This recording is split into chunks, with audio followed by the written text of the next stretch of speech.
أعوذ بالله من الشيطان الرجيم. بسم الله الرحمن الرحيم. بلى إن ربه كان به بصيرا.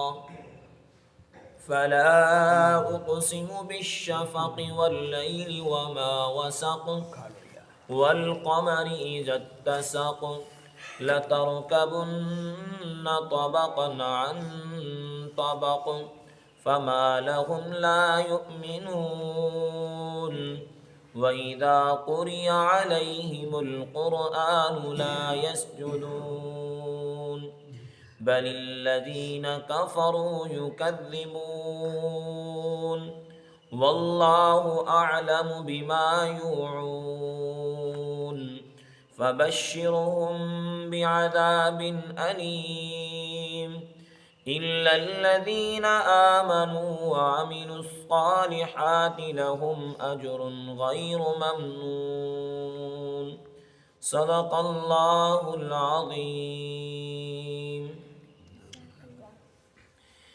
کیوں نہیں، بے شک اس کا رب اسے دیکھ رہا ہے.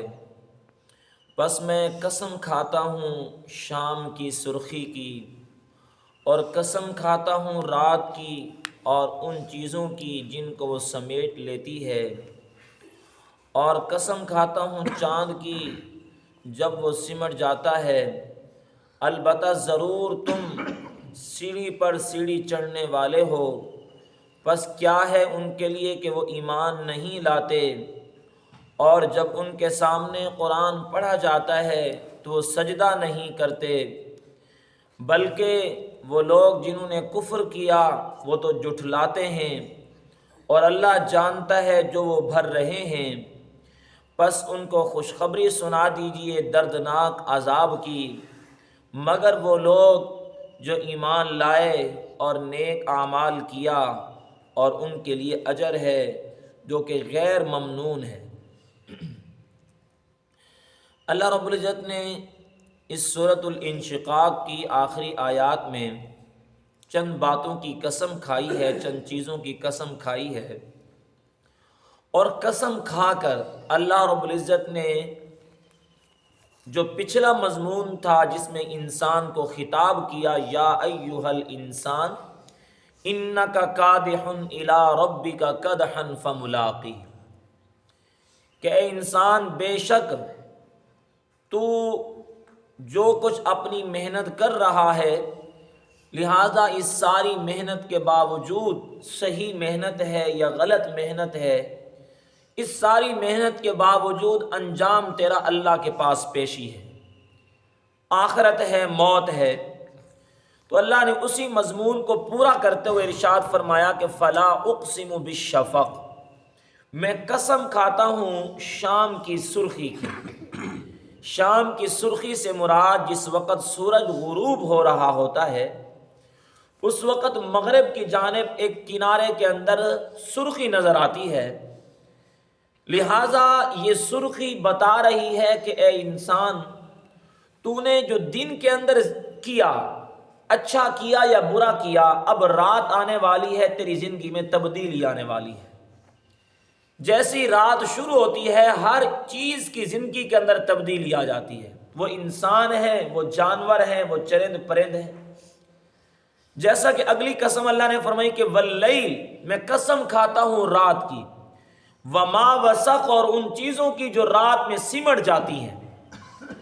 یعنی کہ جیسے رات شروع ہوئی، ہر چیز سمٹ کر اپنے گھر کی طرف آ جاتی ہے، اپنے ٹھکانوں کی طرف آ جاتی ہے.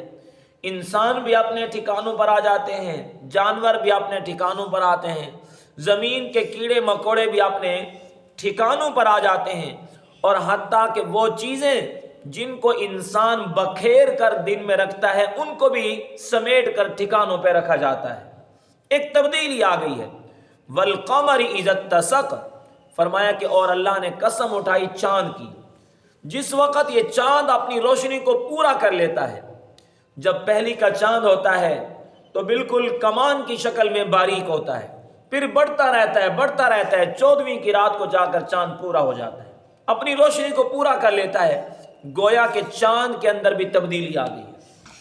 تو اللہ نے ان انقلابات کی قسمیں اٹھائیں کہ اے انسان تیری زندگی کے اندر ایسی تبدیلی آتی ہے جس طرح ان چیزوں میں تبدیلی آتی ہے کہ دن ہوتا ہے رات شروع ہو جاتی ہے، رات کے اندر بھی جو ہے نا بہت ساری چیزیں سمٹ کر اپنے گھروں میں چلے جاتی ہیں، چاند شروع ہوتا ہے پھر وقت آتا ہے کہ اس کے اندر تبدیلی آتی ہے اپنی روشنی کو پورا کر لیتا ہے۔ لَتَرْكَبُنَّ طَبَقًا عَنْ طَبَقٍ، اسی طرح ضرور تو نے بھی اے انسان سیڑھی پر سیڑھی پہ چڑھنا ہے۔ کہ انسان کی زندگی بھی ایسے ہے، مرلہ وار ہے، تہ بتہ انسان کی زندگی ہے۔ اللہ تعالیٰ نے انسان کی زندگی کے سارے مراحل کا تذکرہ قرآن میں کیا ہے کہ نطفے سے لے کر موت تک، پھر موت سے لے کر قبر، قبر کے بعد سے لے کر معاشر کا میدان، معاشر کے میدان کے بعد سے لے کر جنت جہنم، ہر مرلے کو اللہ نے قرآن کے اندر بیان کیا، بتایا کہ تیری زندگی ایسے مراحل کے ساتھ گزرتی ہے جس طرح میں دن اور رات کے مراحل کو لے کر آتا ہوں، چاند کے اور سورج کے ان سارے مراحل کو لے کر آتا ہوں۔ اب انسان کیا ہوتا ہے؟ انسان کی حقیقت کہ ایک نطفہ ہوتا ہے، ایک مرلہ ہے، دوسرا مرلہ یہ نطفہ ایک جمع ہوا خون بن جاتا ہے، دوسرا مرلہ، تیسرا مرلہ کیا ہوتا ہے؟ یہ جمع ہوا خون جو ہوتا ہے گوشت بن جاتا ہے، چوتھا مرلہ ہڈی بن جاتا ہے، اس کے بعد پانچواں مرلہ کیا ہوتا ہے؟ ہڈی پہ گوشت چڑھایا جاتا ہے، چھٹا مرلہ کیا ہوتا ہے؟ پھر انسان کا نقشہ تیار کیا جاتا ہے۔ ثم خلقنا النطفة علقة فخلقنا العلقة مضغة فخلقنا المضغة عظاما فكسونا العظام لحما ثم انشأناه خلقا آخر۔ اب یہ سارے مراحل کے بعد انسان جو ہے نا ایک تیار ہو جاتا ہے، پھر اس تیاری کے بعد انسان اپنی ماں کے رحم کے اندر رہتا ہے جس کی غذا ماں کے رحم کا گندا خون ہوتا ہے۔ یہ زندگی کا ایک مرحلہ ہے جو ماں کے پیٹ کے اندر انسان گزار رہا ہوتا ہے۔ اس وقت روح تو پھونک جاتی ہے نا، یہ تو نہیں کہ ماں کے پیٹ کے اندر اب یہ مردہ ہے، ماں کے پیٹ کے اندر ایک زندگی گزار رہا ہوتا ہے، یہ اس کی زندگی ہے۔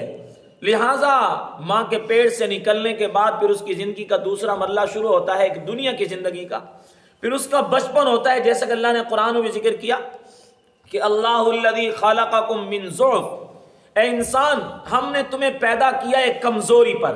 بچہ جب پیدا ہوتا ہے بالکل کمزور ہوتا ہے، فرمایا کہ پھر اس کے بعد ہم نے تجھے جوانی دی، پھر طاقت دی، جوانی کے بعد پھر تجھے ہم نے کمزوری دے دی یعنی بڑھاپا دے دیا۔ تو یہ زندگی کا مرحلہ ہے۔ اب بچہ 2 سال کے بعد چلنا شروع ہو جاتا ہے، پھر اس کے بعد جوانی آتی ہے، جوانی کے اندر خواہشات ہوتی ہیں، پھر اس کے بعد بڑھاپا آتا ہے، اور بڑھاپے کے بعد انجام انسان کا کیا ہے؟ موت ہے۔ فرمایا کہ یہ تیری زندگی کے سارے مراحل کہاں تک جاتے ہیں؟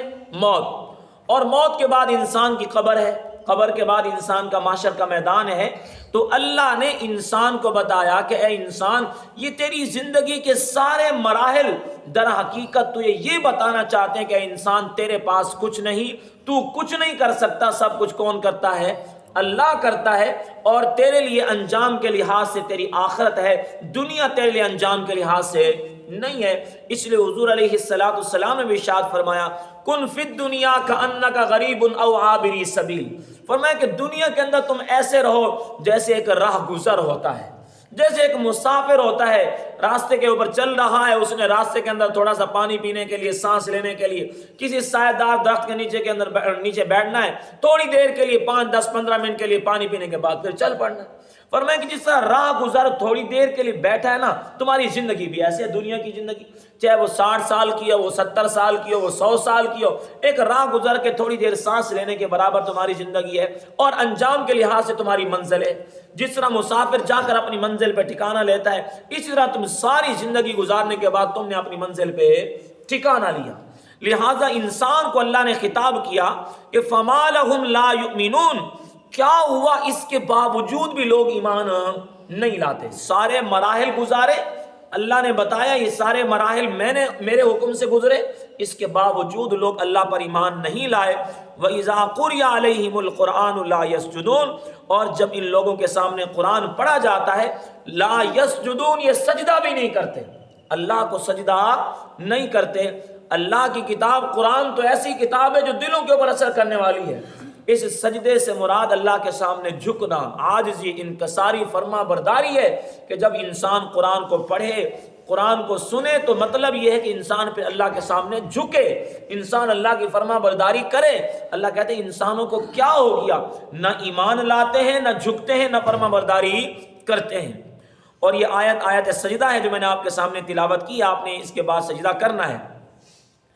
حضرت امام اعظم ابو حنیفہ رحمہ اللہ فرماتے ہیں کہ حضرت ابو رافع رضی اللہ تعالی عنہ نے حضرت ابو ہریرہ رضی اللہ تعالی عنہ کے پیچھے نماز پڑھی، تو اس پر اس صورت کے انہوں نے تلاوت کی نماز کے اندر، حضرت ابو ہریرہ نے، تو انہوں نے تلاوت کے دوران جب اس آیت کو پڑھا نا، وَإِذَا قُرِئَ عَلَيْهِمُ الْقُرْآنُ لَا يَسْجُدُونَ، تو انہوں نے سجدہ کیا۔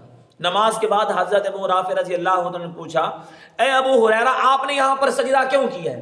انہوں نے فرمایا میں نے حضور صلی اللہ علیہ وسلم کے پیچھے نماز پڑھی تھی، آپ صلی اللہ علیہ وسلم جب سورۃ الانشقاق کی تلاوت کرتے تو اس آیت پر سجدہ کرتے تھے، اور اس نے جب سورۃ العلق کو پڑھتے تھے اس کی آخری آیت پر بھی سجدہ کرتے تھے، تو لہٰذا اس آیت پر سجدہ کرنا واجب ہے۔ بل الذین کفروا یکذبون، اللہ کہتے ہیں بلکہ کافر لوگ تو جھٹلانے والے ہیں، نہ ایمان لاتے ہیں نہ سجدہ کرتے ہیں، بلکہ وہ تو جھٹلا دیتے ہیں۔ جیسا کہ سورۃ المطففین کی آیت میں گزرا، وہ کہتے تھے کہ ان ھذا الا اساطیر الاولین، کہ یہ تو قصے کہانیوں والی کتاب ہے، یہ تو پہلے لوگوں کی قصے کہانیاں ہیں، یعنی کہ وہ اس کو کہانیوں کی کتاب سمجھتے ہیں، اللہ کا کلام نہیں سمجھتے۔ فبشرہم بعذاب علیم، اللہ کہتے ہیں ایسے لوگوں کو پھر دردناک عذاب کی خوشخبری سنا دو۔ جو اللہ پر ایمان نہ رکھتے ہوں، جو قرآن کو نہ مانتے ہوں، قرآن کو جھٹلاتے ہوں، یقیناً ایسے لوگوں کے لیے دردناک عذاب ہے۔